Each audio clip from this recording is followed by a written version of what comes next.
Haya ni mambo 6 ya kuzingatia iwapo unaishi na mtu anayekuchukia. Ili kuweza kumwepuka, fanya haya mambo 6. Namba 1, tambua madhaifu yake ili uweze kumwepuka. Kwa mfano, mtu ana hasira. Unapogundua kwamba huyu mtu ana hasira, unaweza ukamwepuka ili kuepusha matatizo zaidi. Namba 2, kama mazingira yatawalazimu kuwa katika eneo moja, punguzeni mazungumzo.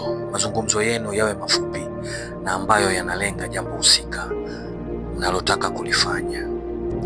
Hakikisha haupishani naye mara kwa mara. Unapomweleza jambo anapolikataa, kaa kimya.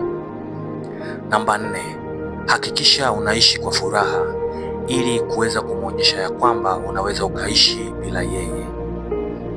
Namba 5, usiruhusu akuambukize chuki yake ili na wewe uanze kumchukia.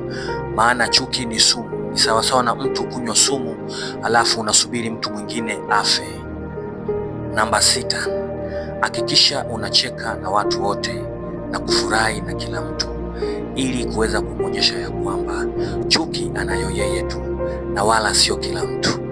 Tafakari. Asante.